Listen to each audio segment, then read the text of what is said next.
Today, we're going to talk about something really important for so many veterans and their families. We're diving into how to navigate an ALS diagnosis with the power of technology. And let's be real, hearing that you have ALS, it's overwhelming. There's just no other word for it. It's a moment that changes everything, not just for you, but for your family, your friends, your entire support network. But what if we could shift the focus just a little bit? What if, instead of only seeing the challenges ahead, we looked at the incredible tools that are available right now? That's what this is all about, creating a roadmap using technology to help you navigate the path ahead with confidence. And that right there is the heart of it. This isn't just about gadgets or clever bits of tech. As the source material puts it so perfectly, this is about a pathway. It's a way to hold on to the core of who you are, your autonomy, your dignity, and your ability to keep participating in your own life. So where do we even begin? Well, it all starts with understanding the amazing foundation of support that's available to you, right from day one. Okay, so first things first, you're going to hear the term assistive technology, or AT, a lot. It sounds technical, but it's actually a pretty simple idea. It's any piece of gear, any device or system at all, that's designed to help you maintain your abilities and live independently. Now, this slide here, this is absolutely crucial for veterans. The VA officially recognizes ALS as a presumptively service-connected condition. That is a huge deal. It means if you're a veteran diagnosed with ALS, you automatically qualify for disability compensation and specialized healthcare, which includes all of the amazing assistive tech we're about to talk about. So the most important idea to take away from this first part is what's called anticipatory planning. Basically, the experts at the VA's specialty clinics don't wait for a problem to pop up. They work with you to create a technology roadmap. The first step is just asking your VA care team for a referral.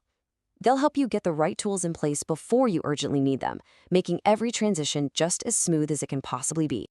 All right, let's move on and see how this plan actually starts to take shape, beginning with the first practical area of support, mobility. Support for mobility usually follows a pretty logical path. It might start with something as simple as a cane or a walker, just to help with balance and save some energy. Later on, a manual wheelchair might come into play. But for true long-term independence, the custom power wheelchair that the VA provides becomes an absolutely essential part of the toolkit. But I want you to completely rethink what that power wheelchair is. It is so much more than just a chair. Seriously, think of it as your own personal command center. And this table just lays it all out, doesn't it? A basic manual chair, yeah, it gets you from A to B.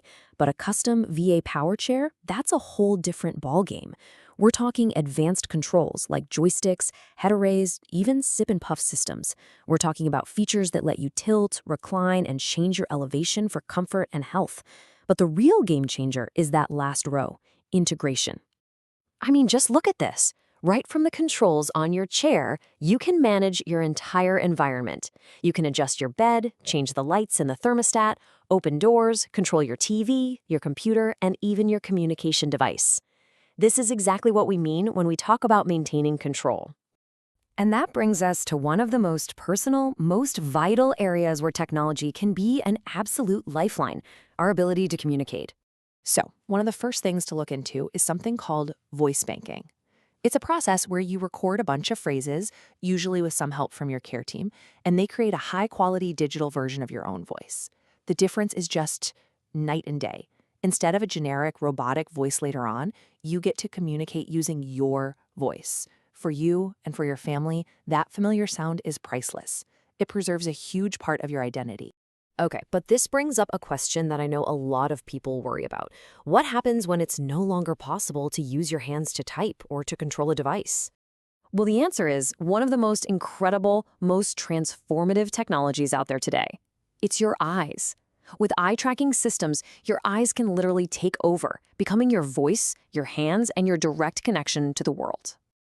It is truly amazing. Just by looking at a screen, you can write emails, browse the internet, speak through a text-to-speech system, using that banked voice we just talked about, and operate your entire computer. It means that even when most voluntary movement is lost, this technology can preserve that absolutely vital connection to everyone and everything around you. And that really brings us to the whole point of all this, right? This was never about technology just for the sake of technology. This is about technology with a heart. This quote from the source material, it just says it all. No device is ever going to replace a human relationship. But what it can do is preserve your ability to stay connected to the people you love. So if there's one thing you walk away with today, it's this: the power of building your own technology roadmap. It's all about being proactive, working with your VA team to get ahead of your needs, and putting a plan in place that keeps you in the driver's seat.